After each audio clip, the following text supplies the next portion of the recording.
So I want to tell a true story of the literal exact moment that I, an avoidant person, realized that I lost my ex. Actually, technically, there was 2 moments in this story that I'm going to tell. Why am I telling this story? Because it's Storytime month for the month of May, because I am a May baby. And for my birthday, for my birth month, I thought I would do story times for the whole month. So I'm continuing that on from the previous video. So check that out if you haven't checked it out. So this moment was about 2 months into a breakup that I had with an ex. And I want to talk about what happened in those 2 months, within those 2 months after the breakup, that was triggering me to miss my ex. Whereas for him, he was missing the relationship as soon as we broke up, and he would be contacting me and I didn't want to get back together. And this went back and forth a few times.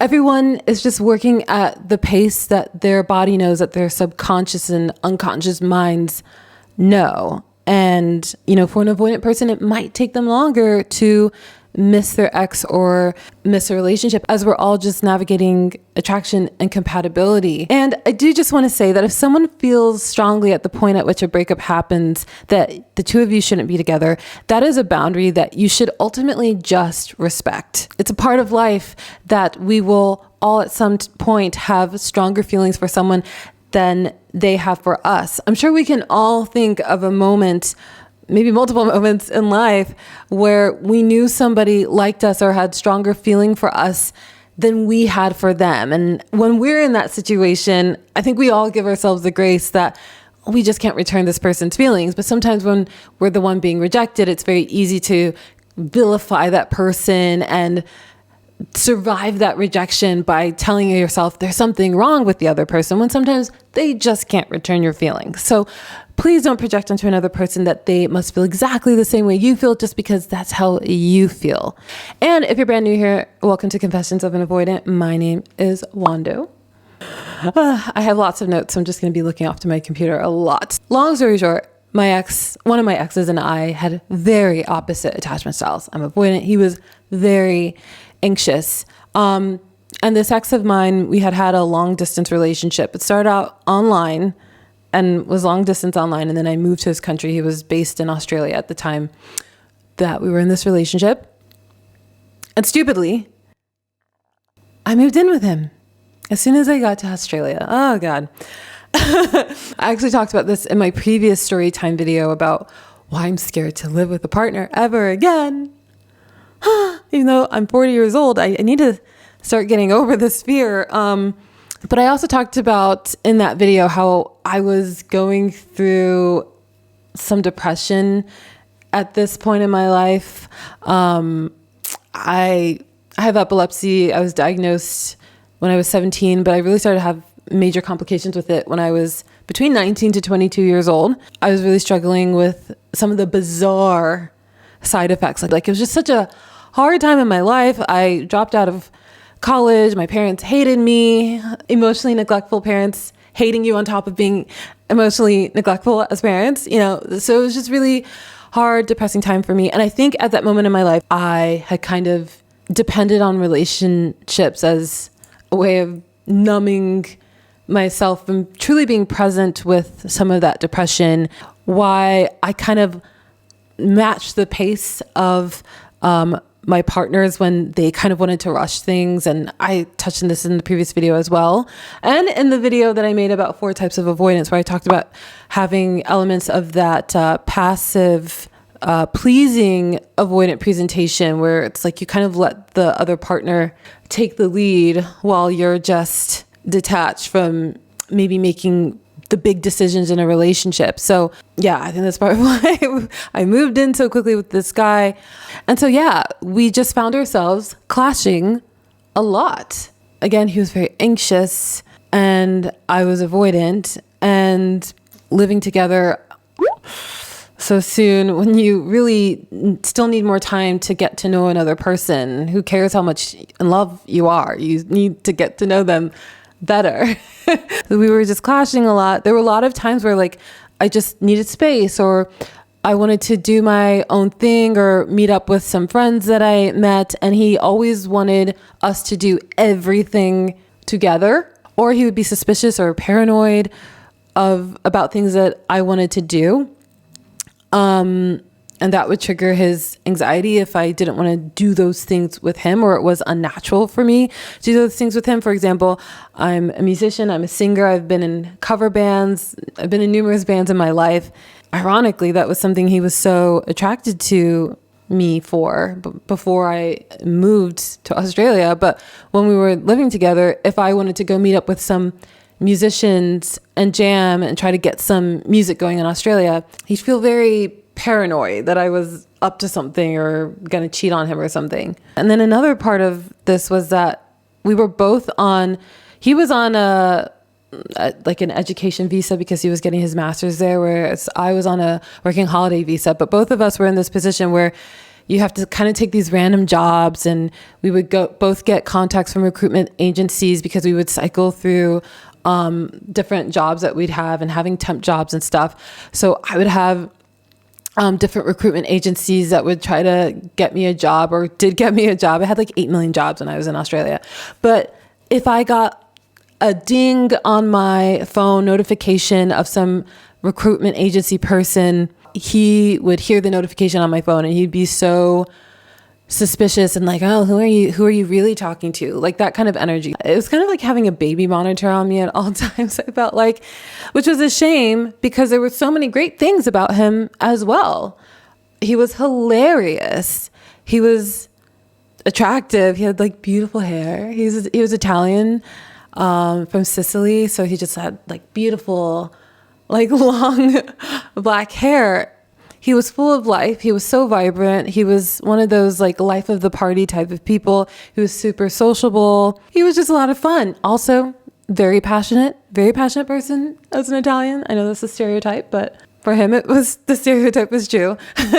So yeah, we just had a lot of fights. I never fought in a relationship as much as I did with him. I think because he was so passionate, and we had a few breakups, like small breakups, got back together. And then we had this one big fight and then one big breakup. And I just remember feeling so relieved after that breakup, because as much as I loved him, I also felt like there was, and this is my first person narrative of this situation. Maybe he would have a different perspective, but I felt like he put a lot of pressure on me, not consciously, of course, but put a lot of pressure on me, the relationship, to fulfill him and give him a sense of identity and belonging. So it was just, it felt a bit exhausting, feeling like I'm this person's entire sense of self, belonging, identity, to the point where when I do things that are important to me that I have to do outside of the relationship, that he interprets that as a threat to the relationship. So yeah, I just felt a lot of relief. And after this breakup, he, unlike the previous mini breakups, just truly left me alone. The previous breakups, he would message me or text me, or maybe he would see me post something on Facebook about something I was doing, and that would trigger him, and he'd immediately message me or call me. This time, nothing, nada. But as I said, there were 2 moments that I would say that I realized that he's truly gone, that I've lost my ex. I use that as the title of the video because obviously you have to use certain titles on YouTube to get clicks and views. But the reality of being a human being is it's more nuanced than, oh, I realized I lost my ex. What have I done?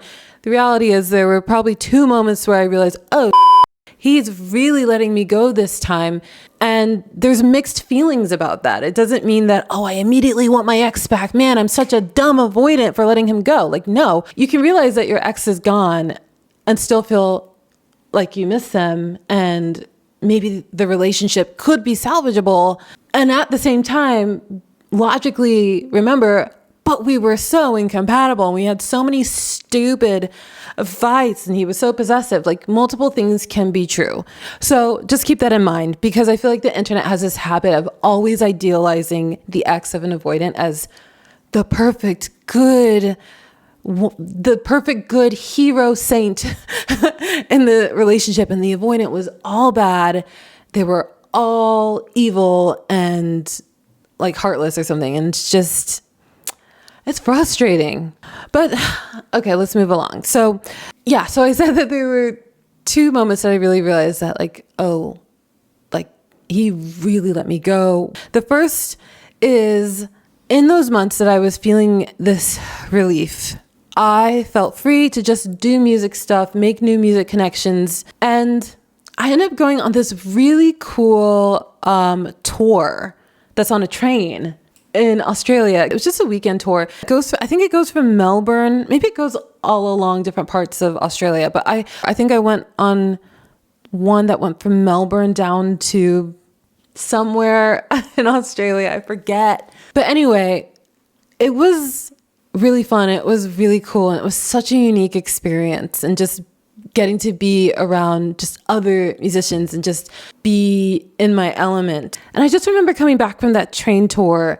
And even though it was so fun and I was having these new experiences and I was really starting to sink my teeth into connecting with other musicians and doing music in Australia, I remember feeling a bit unfulfilled at the same time, in the sense that when you're constantly meeting new people and you're around new people's energies, it can really trigger your craving of familiar energy and safe energy and the comforting energy that maybe you have with a romantic partner, or maybe an ex who you felt like you were going to be having new experiences with that person and sharing your feelings and your reflections of those experiences with that person. So there was this bittersweet aspect to that train tour that just really triggered me to be thinking a lot of my ex, because before I came to Australia, he and I had all of these visions of what we would do together in Australia and how we would have new experiences together in Australia. I just remember feeling lonelier after that, especially because, I think we all do this. We can idealize other people that maybe are new in our lives, new friends, a new person that we're dating, a new person that we're hanging out with, project onto some new experience that it's going to fix all of our problems and we're going to feel so much better. And I just remember after that tour feeling like I'm coming home to, loneliness. He was the most consistent thing for me there. It didn't mean that weekend that I came back, I was like, oh my God, I'm going to go running into his arms right now because I just had this moment where I realized I lost my ex. It's not like that. And then the second moment that I realized, okay, he's done with me, is he went to Bali by himself. And before I came to Australia, we had talked so much about how we were going to travel Southeast Asia. And I just remember being so impressed because my impression of him before we broke up was that his entire sense of self and all of his self-value was so wrapped up in needing to be with me and do things with me. And to his credit, he was always someone who was into traveling, but during our relationship, he just seemed so dependent on me. And knowing that we had these plans of traveling Southeast Asia together, I remember just feeling impressed. And he seemed to just be getting his groove back. I want to see him as this full of life, vibrant person who doesn't have all the soul in their eyes and in their soul leave just because their girlfriend got a notification on her phone from a recruitment agency, and his brain is taking that to the worst case scenario of, oh, she's really texting some random guy. I really think that time away of us being broken up was so good for both of us because we both had things to work on. We both had to acclimatize to the other person. And when we got back together, we were both way more mindful of ways that we behave and communicate that were so frustrating for the other person. We both realized that we missed each other, wanted to get back together, and we both committed to modifying some of our behaviors and really considering the other person in how we behaved and communicated. And most importantly, we did not move back in together. So irresponsible, so naive. So I hope you guys liked this video. If you have suggestions for other videos or questions, let me know in the comments, and I'll see you in the next video. Happy May.